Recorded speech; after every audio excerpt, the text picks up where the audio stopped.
Okay, so alright, today we'll be having naman about discussion the multi-fluid manometers. So yung multi-fluid, so mayroon tayo ditong tatlong fluid, may water, and we have an oil and the mercury. So tatlo na yung ating mga fluid. So yung una nating example, that is dalawang fluid lang or dalawang liquid lang yung ating napag-usapan. So dito is medyo dumadami na yung ating mga fluids na naka-incorporate in a manometer tube. Okay, so the problem says the water in the tank is pressurized by air and the pressure is measured by a multi-fluid manometer as shown. The tank is located on a mountain at an altitude of 1,400 meters, where the atmospheric pressure is 85.6 kilopascal. Determine the air pressure in the tank if H sub 1 is 0.1 meters and H sub 2 is 0.2 meters and the H sub 3 is 0.35 meters. Take the densities of the water, oil, and the mercury to be 1,000 kilogram per cubic meter, 850 kilogram per cubic meter, and 13,600 kilogram per cubic meter respectively. So, given naman tayo dito ng ating illustration because naka-state naman dito as shown. So, ibig sabihin meron tayong illustration.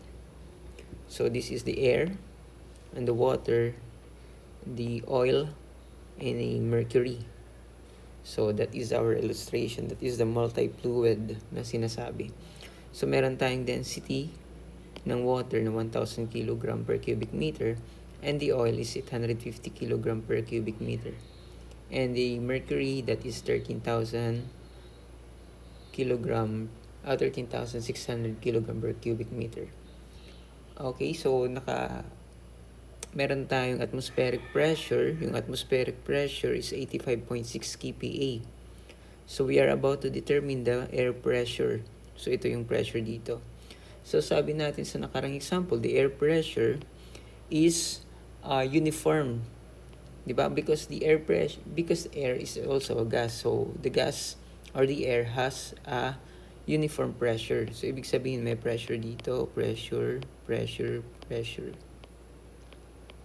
So ibig sabihin kahit saan dako niyan, meron tayong pressure. Then the pressure is uniform. So ibig sabihin pag uniform, kung ano yung pressure dito, that is equal to the pressure here, and also that is the equivalent pressure here. So ibig sabihin that our pressure in the air is the pressure in the interface of the air and the water. Okay, so that is our pressure here. Okay, so let us compute. Okay, so meron tayong eto, bababa. Kaya lang magka-cancel out din dito. So, we need to compute lang dito for the water. Ito lang yung nakukompute natin for the water. So, that is PA or the air is equal. Unahin natin yung equal hindi natin kasi yung ating convention, yung sign convention natin. Kasi pag hindi ka mag-equal, so ibig sabihin magiging plus. So, pababa tayo minus gamma of the water times H1. And then, sunod naman is, ito magtataas, magka-cancel out dito. So, mag-govern lang ito lang. Itong portion lang dito. So, that is minus pa din, pababa. Minus gamma of the oil times H2. Okay? Next naman is ito. So, wala na, no? Magka-cancel out din. So, dito na tayo. That is positive kasi pataas na siya gamma of the mercury times the H3. Plus, meron tayong kasi naka-expose tayo sa atmospheric pressure given is 85.6 kPa. So, meron tayong P PATM. Okay, so that is our equation. Okay, so let us solve this one. So we have the air pressure, unit weight of the air. This would be water yan, water, H2O. H2O. And then we have the minus the oil kasi pababa nga, di ba? And then ito na siya. Meron tayong plus ATM. Okay, so negative 1. So kinonvert ko na lang yung 1,000 density times the 9.81. Kinonvert ko na lang to into dinivide ko into 1,000 para maging KPA na yung ating magiging unit. So we have 9.81, that is the unit weight of the water.